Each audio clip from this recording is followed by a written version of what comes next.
Welcome to Build Your Thing, the podcast where we help content creators find their unique creative voice, build their tribe of loyal fans, and monetize their work. I'm your host, Matt Giaro, and if you have been following me for a while, you know my stand against bad and boring content. And here is the problem. The internet is full of empty content, but you don't have to add to this noise of randomness. Instead, you could use inspiring stories to make the internet a better place for your audience. And this is exactly what we are going to talk about today. Andrew Ryder joins me on this episode, and Andrew is a content marketing strategist who teaches solo entrepreneurs the foundations of great content. He's also the author of the book Entrepreneurship Ruined My Life. So with that being said, let's just jump right into this very meaningful conversation. All right, Andrew, welcome to the show. I'm excited to be here. It's awesome. It's awesome to have you here. I love having people on the show because first, I enjoy their content, and you're one of the people that I really enjoy reading from. I think that you have a real skill when it comes to actually creating real content. We're going to talk about that obviously in this episode. But before digging deeper into that, could you please introduce yourself to the audience, like who you are and what you're actually doing? Yeah. Thanks for saying that. I appreciate that. Sometimes it's always good to hear when people enjoy your writing. So I appreciate you saying that. I got my start in entrepreneurship probably in a way that a lot of people get started. I have sort of a traditional background where I went to school, worked hard, got a good job, sort of the traditional approach, but something was missing.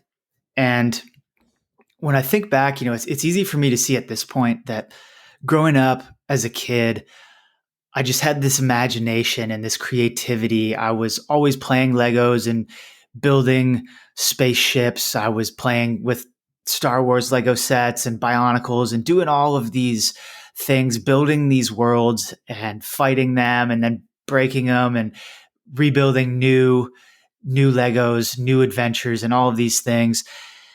And there was so much imagination and creativity and fun in that type of experience. I did that for years and years and years. But as I went down this traditional path of doing what I thought I was supposed to do, all of that imagination and creativity was lost. And I think our childhood is a really good indicator of what we actually enjoy doing, what we're good at, what we like, because there's not a whole bunch of other baggage when you're a kid. You don't have to make money. You don't care what other people think. You just do what you enjoy. And thinking back on that, reflecting back on that, made me want to shift into a more creative direction, into a more imaginative direction. And in a lot of ways, that's what I do today. Is I tell stories, I build worlds, I use creativity, use my imagination to try to distill out lessons in content creation or in business or in just life lessons that are coming out of movies or things that I've experienced that can be useful to readers, can be useful to people who want to grow their business, who want to create better content. And so that's kind of how I got my start, was by realizing that I wasn't really doing what I enjoyed, but rather what I thought it was expected of me. And so I went into went fully down the entrepreneurship rabbit hole and made pretty much all the mistakes you could make on that journey, but eventually landed on a system and an approach that really works for me, and I love it. Wow, this is very interesting, and if you don't mind, I would like to dig a little bit deeper into the mistakes that you've made, because as you know, the world of online entrepreneurship or online marketing is we all know what it looks like, right? It's like those success stories and the before after pictures, and you're going to get rich by next Thursday. So what are the things that you've experienced and actually learned the hard way? So I got my start in entrepreneurship by reading Rich Dad Poor Dad. And that book blew my mind. I couldn't believe I hadn't heard of entrepreneurship before. It was the answer to all of my problems. It was going to be this perfect future that I was going to build. And I dove in head first. And I became what I would call a typical Facebook lead. I was downloading all the lead magnets from all these advertisements. I was getting on all the email lists, and I was doing all of these things that you're supposed to do in order to be successful online. There's sort of this, as you say, there's this model for success in online entrepreneurship, and there's a lot of FOMO built into it. There's a lot of sensationalized advertising. There's a lot of selling the dream, selling this idealized future of making a whole bunch of money on autopilot and not really having to work, retiring to somewhere in Bali or Tahiti, somewhere nice and warm, right? And just making a whole bunch of money, relaxing, never doing anything. And I really tried to pursue that. I bought a lot of coaching programs. I bought a lot of programs that just flat out didn't work. They were just all sizzle and no steak, so to speak. It was all advertising, all lies, all built on lies. Wasted a lot of money on those types of things, and eventually I just got to a point where it was clear to me that it wasn't working. I was completely miserable, and this is, maybe at some point we'll talk about my book, but this is sort of the foundation of my book, the source of the title. It's called Entrepreneurship Ruined My Life. And it's the idea that I used to be this happy kid. I used to be a happy, optimistic person. I was low key. I was easygoing. I was fun to be around. And all of this work and all of this stress of trying to build a business, never being good enough, never having as much money or as much fame or as much success as someone else on social media. There's someone who's always going to be more successful than you, who's got a larger audience or more cooler car or whatever it is. You're constantly comparing yourself to someone who's better than you. And that comparison it sapped all the joy out of my life. And one day I woke up and I looked in the mirror and I could just see the stress on my face, see the anxiety. I was no longer an easygoing person. I was no longer really a happy person. I was miserable. And the book talks about the strategies and the lessons that I used to sort of build myself back into a person who I respected, a person who I wanted to be, and a person who could build the business that I wanted to build. And I mentioned these programs that were scammy, that were lies, whatever. That's partly the problem, that there's a lot of lies out there. But part of the problem too is that the people buying these programs, myself included, especially myself at that point in time, the people buying these programs are not ready to do the work. They're just buying the dream.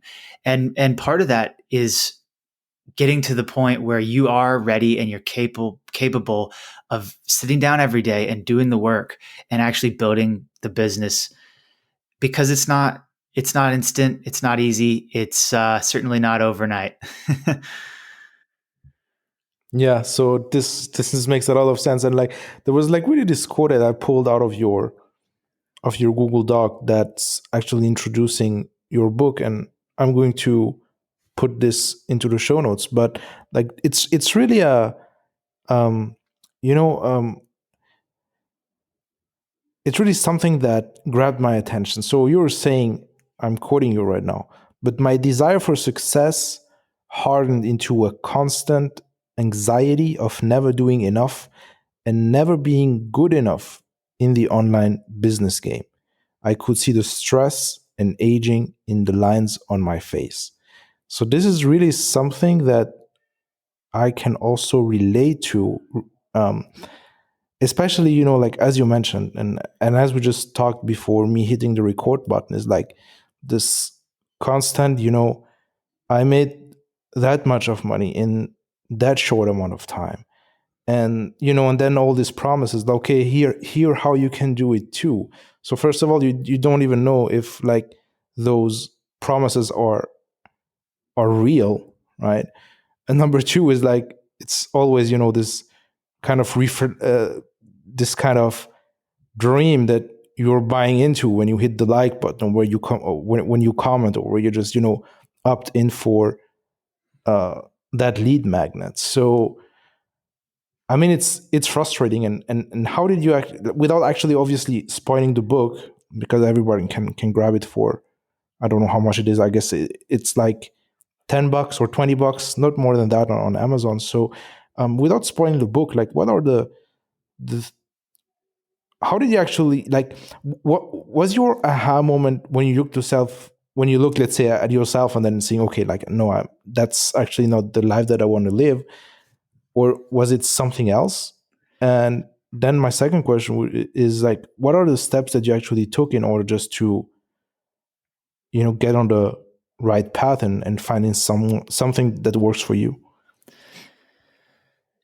Yeah. So the aha moment I had with the book, I actually tried to write a version of this book twice before this.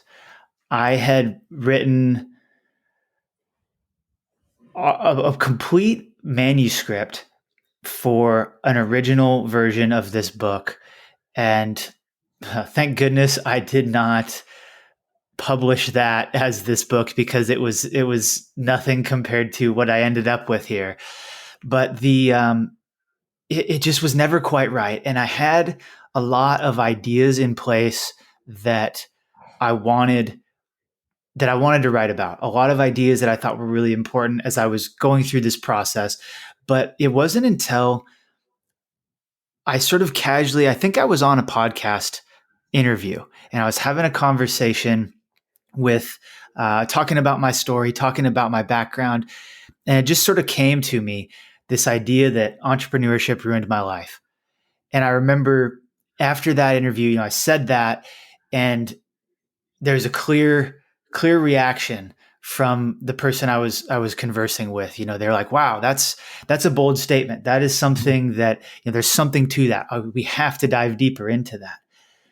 And so afterwards, I was talking to my wife about it. I remember we were standing in the kitchen. I was just thinking, there's really something to that line, that's the idea. That's the missing piece that I needed. And so I tested it out on a couple of, I wrote an email to my list and I talked about that idea, and I got a ton of great response from that. And I started using it in other podcasts, and there was always just a really strong reaction to that idea whenever I said it out loud.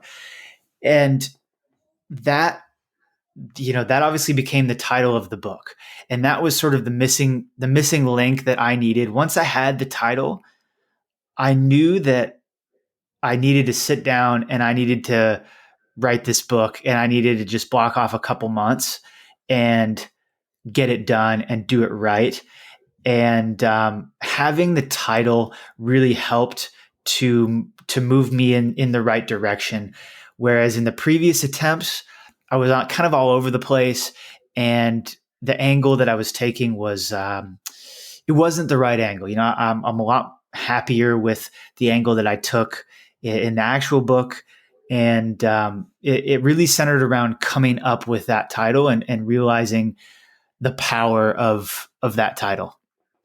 It's a strong title. Like, it's all about contrast, right? Like, entrepreneurship is supposed to make your life better, and you're now talking that it's like it ruined your life. So Yeah, yeah. Well, and there is a lot of contrast there, but at the same time, it's 100% true. And I think a lot of people resonate with it because everyone believes that everyone starts out by believing this promise that entrepreneurship is going to change your life and it's going to be this amazing thing.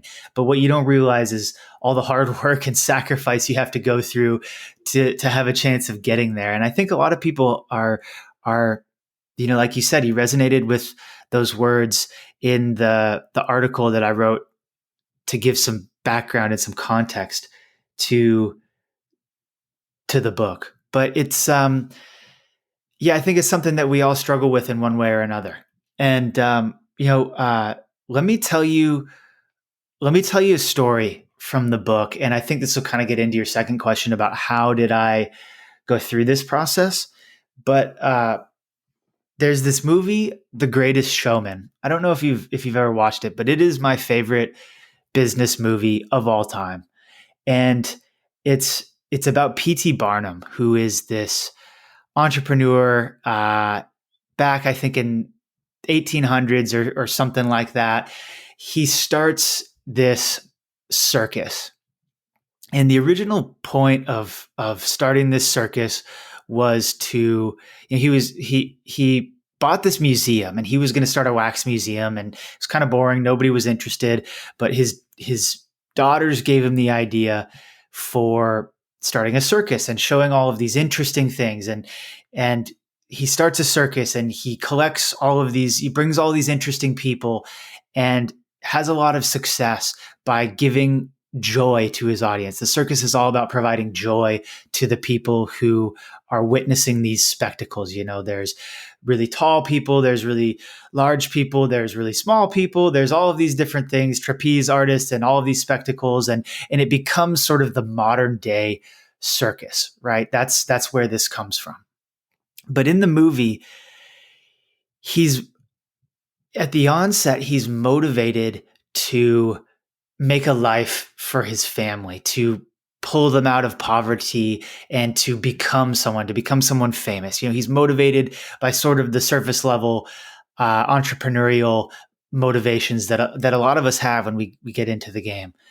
But what ends up happening to him is he starts grasping for more and more and more, because ultimately what he doesn't realize is that he's more so motivated to make more money than his wife's father, because all his life, his wife's father was condescending towards him, was really quite mean. And he has this grudge against his father-in-law that he has to outperform and do better. And of course, this guy is really rich. And so Barnum is constantly struggling and striving for more so that he can finally stick it to his father-in-law and say, I'm better than you. And he gets into riskier and riskier ventures. He goes on this countrywide tour with a European singer, and he's going to bring her to America and make her this worldwide superstar. They're going to sell out all these shows and make a ton of money. And they start doing that. They're making a lot of money. And she's a great singer, and she sings this song. And one of the things that I love about the movie is the story, but one of the other things that I love about the movie is just watching the actors and actresses perform these songs. They do such a great job, and the poetry with the way the film is shot. There's just so many great things about it. But this song that she sings as P.T. Barnum is watching her sing, and he's left his family behind. He's on the road with an attractive, successful woman. He's putting himself in sort of a precarious position, and he's finds himself, attracted to her, attracted to maybe her physically, maybe just the success that she can bring for him. And she's singing this song called Never Enough. And the words say, towers of gold are still too little. These hands could hold the world, but it'll never be enough.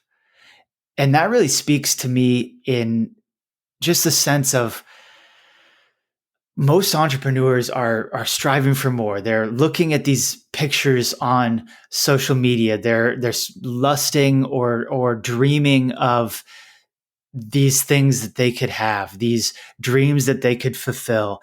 But when you approach it from that perspective of just trying to get more, of trying to be better than somebody else, or to have the biggest social media audience, or have the most money, there's never enough.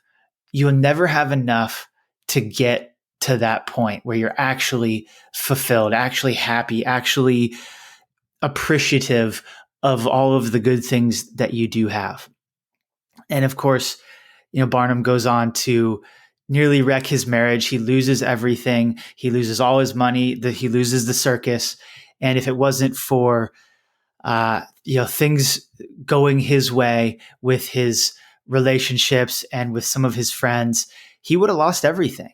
But he's able to recover his marriage. He's able to restart the circus with a business partner, and he's able to find that place of enough. And he is successful in that regard. And so that's, I think, one of the biggest lessons for me is that more will never be enough.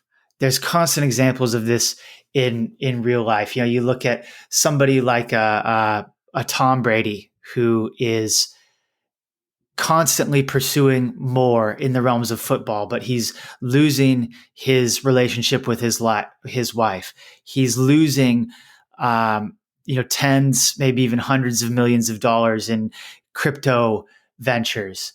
And that's not really, the point of saying that is not to say that you shouldn't prioritize your career or that you shouldn't do certain things. By all means, you can prioritize your career. But I think where a lot of people get stuck is they prioritize their career, they prioritize their business over everything else, and then they wonder why they're miserable. And that's what I'm trying to highlight in the book, is the reason why you're miserable is because you're never going to have enough. The way you've set yourself up for failure and the way that you've prioritized your life. So one of the biggest things for me in going through this process and getting to the point where I felt like I could write this book was changing my priorities and really putting my own personal health at the top of that priority list. Because if I'm not at the top of my game, if I'm not focused, if I'm not optimistic, if I'm not confident in myself, I can't show up in my business and really deliver a quality product. So it makes sense that personal health comes before business. But it also makes sense that my relationship with my wife and my family comes before my business. Because if I have a big fight with my wife, if I'm, going through issues, there's no way I can show up and be fully focused on a coaching call or be fully present in a conversation like we're having here. If I don't have those foundations set, there's no way I'm going to be able to be successful in my business. And I'm not going to be happy either. So I completely restructured my life and put my personal health at the top. I put my relationships next, and I put my business after that. And that was a complete flip from what I was previously doing. And that's had a tremendous impact on everything in my life. Wow, that makes a lot of sense. And I think for everyone who just resonated with that, just grab a copy of the book. We're going to leave the link in the description as always. And yeah, so let me shift gears a little bit. When it comes to you actually have an interesting framework when it comes to creating better content. And I think that this is where we also have a lot of things in common when it comes to I really like the punchline that you have on your website, which is like the internet is full of empty content. And I certainly believe that too. So one of the things that I'm actually using in order just to come up with better content and better ideas is a second brain. So it's actually a note-taking system that empowers me to find new relationships between ideas, things that I've learned, that I've discovered over the years. And truth is, you could come up with the best ideas, but if you don't know how to express them, then like there is still like something missing in the equation. So first of all, like you have all those people who have not really better content ideas or better thoughts, but they just have like kind of a catchy way to say things, and that then allows them to gather a bunch of followers, perhaps also sales, etc., etc. But I think, like, especially right now at the time we're recording this, with the surge of AI generated content and all that kind of stuff, I think that I don't think I I'm pretty sure that what will happen in the years to come is that we're going to see the rise of creators who get both sides of the game right, which means like the thinking part, the creative part, right, and the let me just call it the kind of copywriting part, so the part where you're actually expressing those ideas. And this is what I really wanted to have you on the show, because like you have a very interesting framework to actually express your ideas and express your thoughts. So, which is actually the real content framework. So, can you explain us what this framework actually is? Sure. So it's called real content. And like you said, I just kept seeing this, having this observation that there's so much content on the internet already. You can pretty much Google anything and find the answer. So how do I, as a creator, as a business owner, how do I market my products and services in a way where I'm not just contributing to this information overwhelm that's causing people to, it's actually hurting people, right? If I'm just publishing these empty blog posts that are perfectly SEO optimized, or even more so lately, like you say, with the rise of Chat GPT and the ability for basically anyone to write anything in any tone of voice, the increase in just content volume on the internet is going through the roof. It's impossible to keep up with everything. So how do you differentiate yourself in this environment? How do you create something that demonstrates what makes your products and services unique? How do you get people interested in reading your content and ultimately in buying your products and services? These were the questions that were rolling around in my mind that I was trying to answer. And that's how I came up with this idea of real content. So it's real in a sense that the elements that make up real content are really focused on, they really demonstrate your uniqueness and your value that you bring as a human being, as a person, and they help to build a relationship between you as the creator and your readers. Because that, that right there, the relationship is the most important thing in your business. I believe that is, I'm betting the farm on it, that the relationship is more important than anything else. And so everything that I do is coming through that lens. And so that's what the R stands for in real content, REAL. The intent is sort of both at a macro and a micro level, right? You want to be creating content that's real in the sense of the word, but you also want to create content that meets each of the four aspects of the word real. And so the first one is relationship based. Everything that you do should come through the lens of how does this help build the relationship that I have with my audience? We've all seen people who are just constantly pumping these scammy offers to their email list, and they're just constantly sending new offer, new offer, new offer, buy this, email marketing, buy this, social media, buy this, whatever. It's all over the place. There's no intent to build a relationship. It's just, let me sell you something until you finally get bored of being sold and you unsubscribe. And they just churn through people, and they're constantly doing these launches. And that's not really a good way to build a long-term business, because if you ever run out of traffic, if you ever get cut off, if you ever get a lawsuit because you're lying on your sales pages and in your email copy, or you're not following FTC guidelines, right? All these things can happen, and all of a sudden you don't have any income. Just going from launch to launch and burning bridges is not a viable long-term strategy.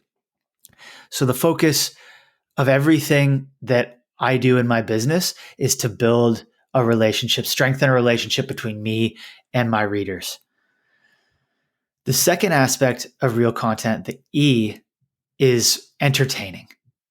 you have to realize what you're competing against. You're competing against Netflix, you're competing against YouTube shorts or TikTok videos. I try to avoid all of that personally because I can see how addictive it is to just scroll through those things, but ultimately I don't see any value in it. And so I cut myself off from, because I know myself, and I know I would get addicted pretty quickly to scrolling through those. But that's what you're competing against. Is you're competing against really short attention span, really hyper engaging, instant gratification type content, dopamine hits. If you want someone to read your book, or if you want someone to read an email, even reading an email that takes 3 minutes, and you have to do work. They have to read the email and think about it. And that's why you want to add as much entertainment value as you can. And that doesn't mean you have to be telling jokes and being funny and larger than life and doing all this stuff. It means creating engagement in what you do. You can teach entrepreneurship in an entertaining way. You can teach anything in an entertaining way. It's all about what's entertaining to your market, to your audience. And one of the best ways to do that is to tell interesting stories. Tell stories about your life. Tell stories about, personally, I like to tell stories about movies. So like that, the Greatest Showman story. I love that story. That's one of the stories in my book. There's a whole bunch of other stories, TV shows, movies.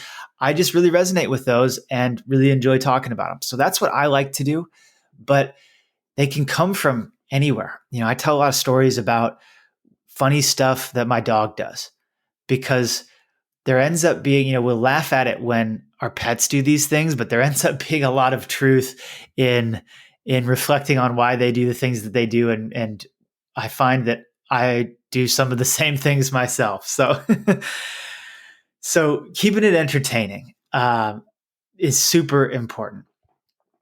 The A in real content is authentic. And this is really where I think the advantage comes up with AI content. There's going to be so many people who are creating huge volumes of content using AI. And this gives you an advantage in creating real content. I think the AI can they can almost create real content. It can create relationship first content. It can create entertaining content, but I'm not convinced that it can create authentic content, not in the way that I define it. And the authenticity piece is really about your uniqueness and what makes you different, what makes you worth listening to, what makes it worth building a relationship with you. Why should your audience care?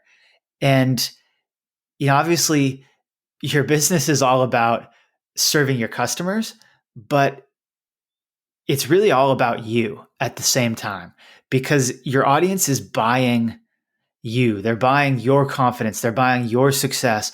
They're buying the relationship with you and all of the things that you can promise them, right? And that relationship is built on trust. So if they trust you when you say, "Hey, here's something that really helped me get this result," and you offer to sell them something, ultimately, whether or not they trust you is going to determine whether they buy your product or they buy someone else's. So having that authenticity in your content, having that mission, why do you do what you do? More so than just, well, I want to make money and I want to retire and have an easy life. So I'm selling online business courses on how to get rich, right? That's not authentic. There's got to be a reason why you're doing what you're doing. There's got to be something bigger than just you trying to take money from other people and siphon it over to yourself. That's the key to authenticity, is your mission and then your leadership. How do you you demonstrate the value that people get from following you? How do you put them in a position where they can move forward under your protection and under your guidance and feel safe in advancing towards that mission without risk of falling for any of the obstacles or losing in many of the ways that they've probably failed or lost or struggled in the past? So that's the authenticity piece, and I'm not convinced that AI can really figure out your reason for being authentic and articulate it in a meaningful way. Not yet, anyways. And as more content comes on the internet, you're just going to find it's more empty content. It's more soulless content. So if you write from an authentic perspective, or if you augment what has been written by AI with your mission, with your leadership, with your passion and your energy for what you do, that's really going to amp up your response, amp up the relationship you build. And then finally, the L is for it stands for leave them wanting more, which is this idea that you don't want to give away 100% of the solution in your content. Because if you do, there's no reason for them to buy your programs or to opt into your email list or to do anything. There's sort of this misconception in a lot of online business spaces where you move the free line all the way to give away all your best content for free, and it'll make people love you and it'll make them buy your stuff. And the first part is potentially true. It might make people love you, but it encourages them to just take your free information and then go implement it and get results. And all of the really, hardworking and diligent, and quite frankly, all of the good customers, all of the self-starters are just going to take your free information, they're going to implement it, and they're going to get the results. They're never going to buy anything. So if you take the perspective that the best thing, the most value that you can deliver to a customer is by selling them your program.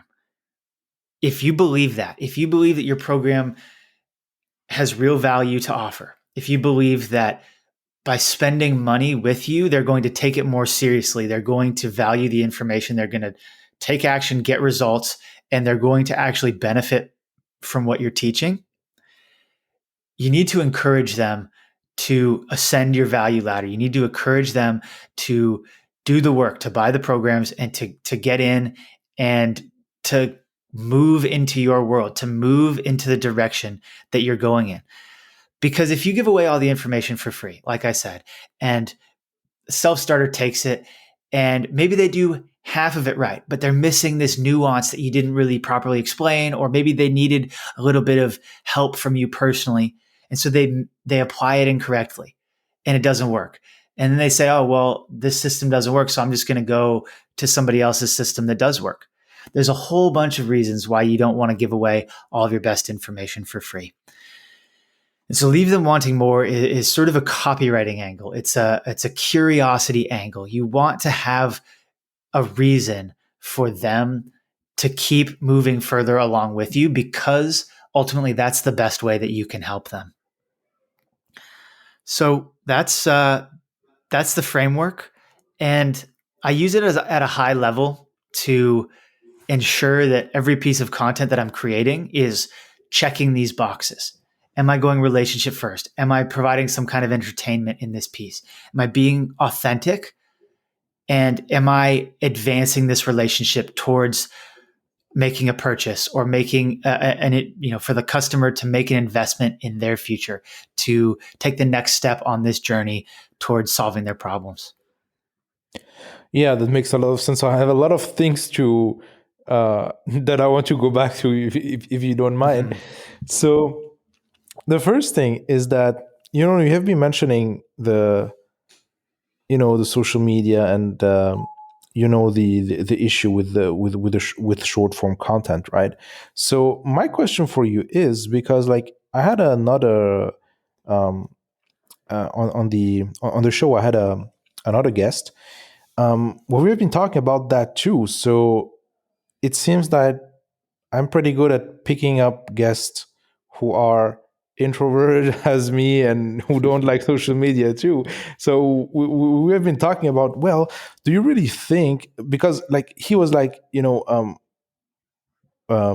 let's say, not really going bold, but like using kind of social media in his business. And like, my question was like, do you really think that attracting people who are on social media, I'm not saying they will not populate your list, but do you think that in terms of quality, those people actually have the attention span? Like, as you mentioned, going through an email every day, reading 3 minutes, like for them, 3 minutes, like it it's a huge commitment. So what's your take on that? Did you experiment with that? And yeah.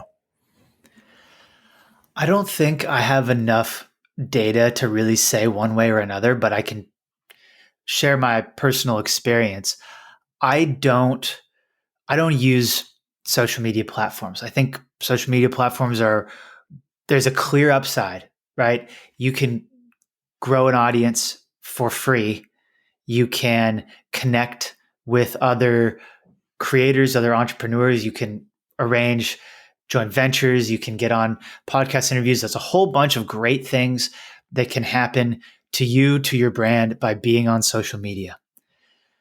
There's also a lot of bad things that can happen. And like I said, I don't have the data to prove this, but I agree with you that people who are spending a lot of time on social media are shortening their attention spans. They're constantly getting inundated with clickbait, instant gratification type content. It's then difficult to try to bring that person into a long-term situation to change their mind about you're kind of trying to sell, at least for me personally, I'd be trying to sell something to someone who's not interested in buying that. And that's not really a viable business strategy. So my approach is really to find people who this message resonates with. Find people who have already tried to do all of these short-term gimmicky type stuff and it hasn't worked for them. They're burnt out on it and they're looking for a more serious long-term approach. That's the person that I'm looking for. So I think it really depends on what kind of customer you're looking for. What kind of person do you want to work with? I have no doubt that there's a ton of people who get a lot of value out of being on social media. The other thing, like you say, is, I'm introverted. I don't like using social media as a user. And I don't really want to spend any more time on there than I have to. So I just don't use it. Don't use it for my business. But I have no doubt that there's plenty of people that will get a lot of value from it. So it really depends on who you want to attract, who's your ideal customer, and where are they? Where are you going to find them, and how are you going to attract them? My wife runs a nutritional therapy practice, and she works with a lot of women who have gut health issues, and she uses social media, and that's where most of her clients come from, and they're great. She gets people who do the work. They make the necessary sacrifices. They get great results, and that works well for her. It just depends on what your business is and the types of clients you want to work with too. Yeah, it makes a lot of sense. So it's like we could, I think, talk about, different strategies, but like all the strategies you can find online, like ultimately you have to test them because your situation is unique. Your like when it comes to your market, when it comes to your positioning, when it comes to what you have to offer, when it comes to what you're interested in. So you can't really take something. And I guess like I read this back a few days ago in Breakthrough Advertising, right, where Gene Schwartz says like there is no like formulas actually don't work, right? Because like you can just transpose and transplant, let's say, something that's working for you, and then just trying to transplant it to another business with with a with other values, other parameters. Like, this doesn't work. So I really like your answer to this question. The other thing that I wanted to go back to is, you talked about authenticity, which means that having really kind of a deeper reason for um, around the content that you're creating.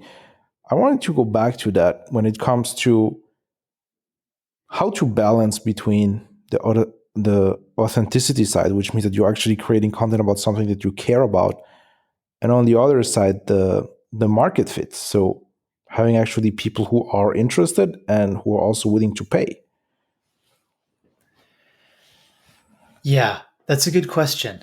I think that there's a little bit of a balance that you need to strike.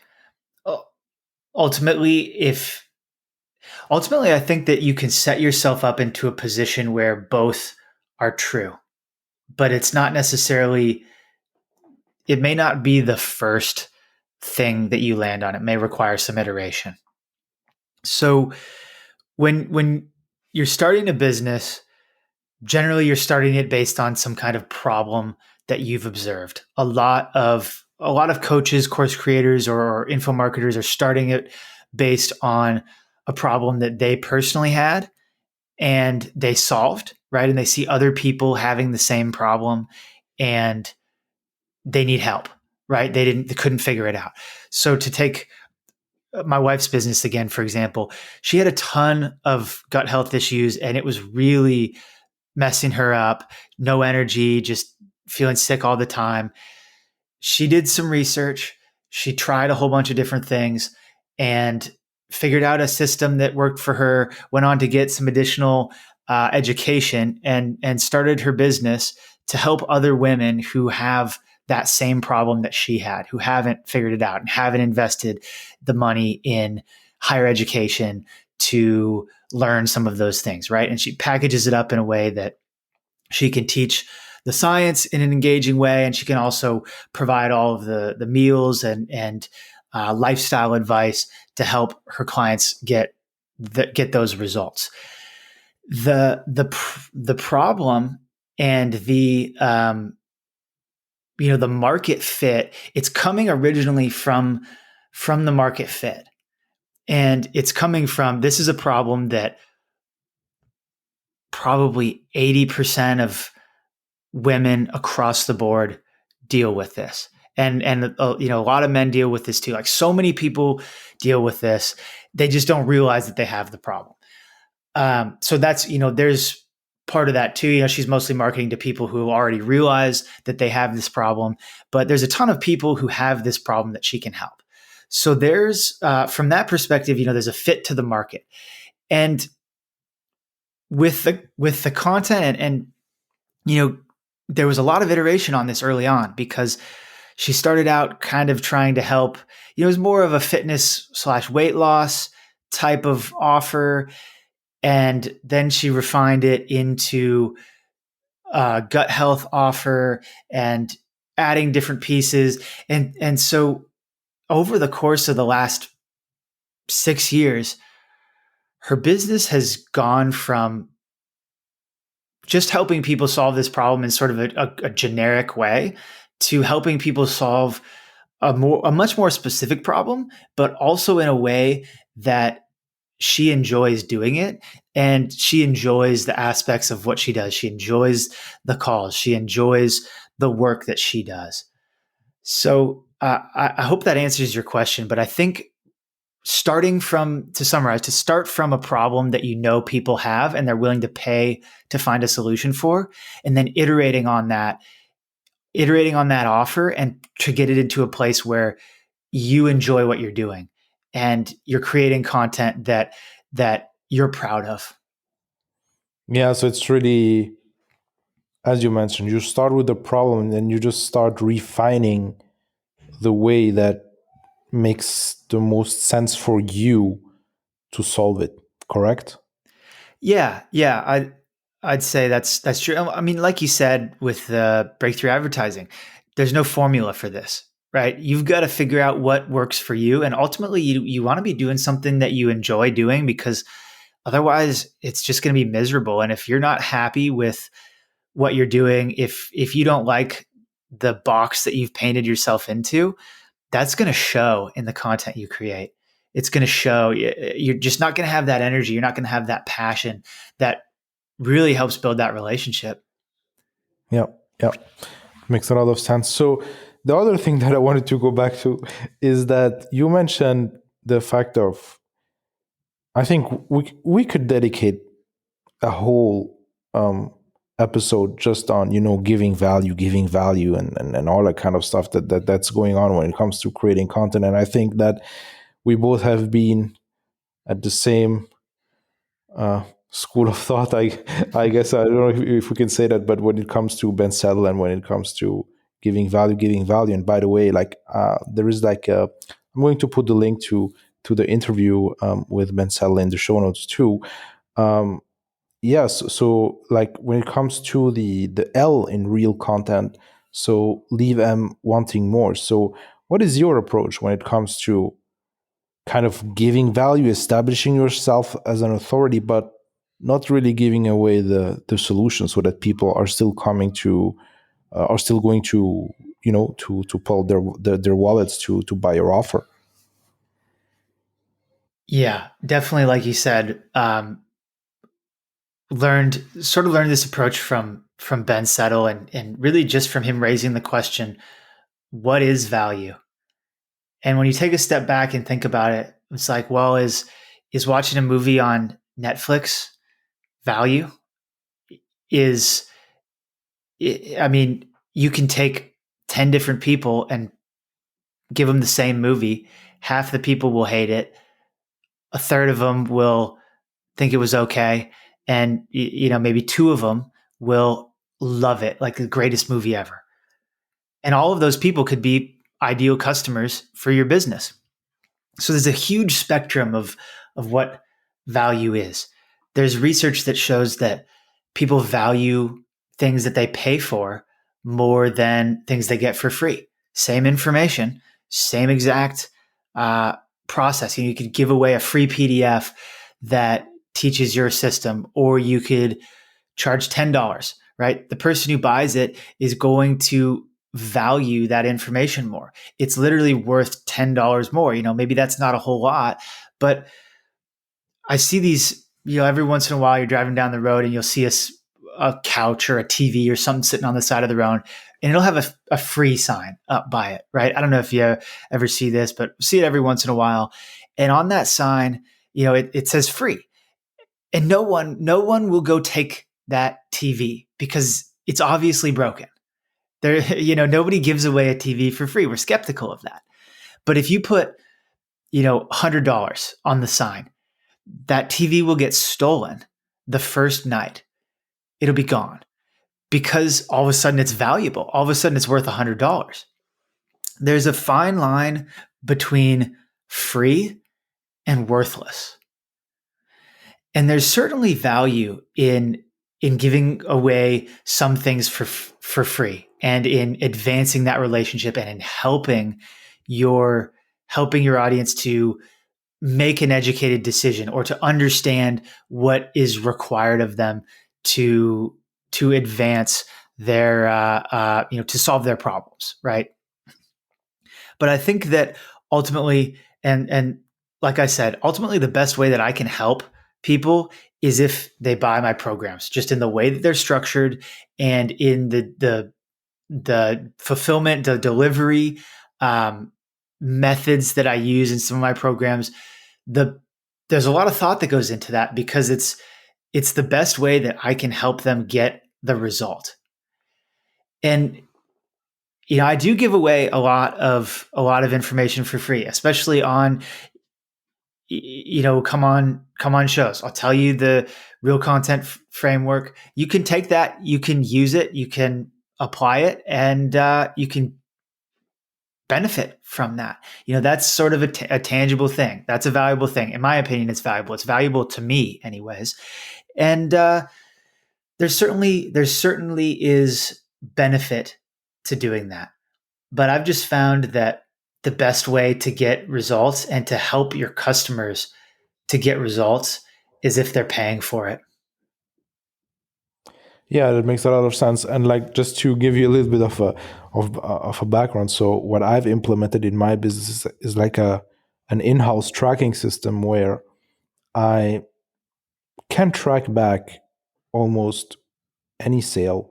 And when I say almost, is because there are always kind of technical limitations. So let's say, um, it may not work for 100%, but it works up to 90%, which is still better than not having any tracking system in place. And I've been tracking like all the content that I've put out there, and obviously every content that I put out there um, goes back to my website in order just to build my email list. And I tracked my traffic sources. I tracked also like the different. So not only like when I say traffic sources, it's really like it's precise up to which content bought in this or that specific customer. And the interesting thing is like what most people out there really define as being value, which means like, those tutorials or those step by step guides and all that kind of stuff. I mean, most of them didn't bring in any revenue. But on the flip side, rev, content that emphasize more on the emotional side of the problem, right? Let's say I'm just digging deeper into, okay, how do you feel having this specific problem? And then this happens and this happens and this happens. And here are the results. And this is what, and like really extrapolating on that. Those are the kind of articles that actually really brought in the most revenue. So um, I think that what's like one of the biggest mistake a lot of creators make on their journey is I really love like how you put it when it comes to there is like a very thin line between what's valuable and what's not. So I would definitely recommend to anybody who's listening to this to this episode to really think about, okay, um is the value that you're putting out there um really the right kind of content or not? So is it really like kind of content who is going to, as you mentioned, with your real content framework, is it really something that leaves them wanting more, or is it just like a cool piece of content that perhaps generate a lot of views and ranks well, and all those other metrics that really don't move the needle? Yeah, that's really important. What you said too is that it's not going to, it seems like the templates and the swipe files and the traditionally quote unquote valuable content is what people want because those things get a lot of engagement. But like you said, and very well said, what's driving revenue is more emotional, problem oriented content. But if you're not looking at it that closely, you're just going to see, oh, I got, more views or more likes or more whatever on this clickbait article or whatever, right? And so if you're not careful with what feedback you're responding to, it's going to drive you in the wrong direction. Yeah, exactly. So pay attention to what you're actually doing. If this is an advice we can we can give to the audience to really pay attention and look the kind of, if you're not attracting the kind of people that you want on your list and ultimately clients, then you just have to look out at the things that you're putting out there. It means that you're not attracting the right kind of people. Yeah, exactly. Andrew, it was a pleasure having you on the show. And before wrapping things up, is there anything that you want to add? Yeah. Thanks so much for having me. I had a great time. Uh, no, not anything to add on this front. I'll just say, if folks are interested in getting a copy of my book, Like you said, it'll be in the show notes, but you can find it at aryder.me/ERML, which stands for Entrepreneurship Ruined My Life. And you can also go visit my website, and I've got more information on the Real Content Framework there for free. And my website is andrewbryder.com. All right, so that you've enjoyed this episode today. If it's the case, then you're also probably going to enjoy my daily emails. I'm going to leave a link in the description. Thank you very much for tuning in today, and I hope to see you next week with another amazing episode. Stay tuned.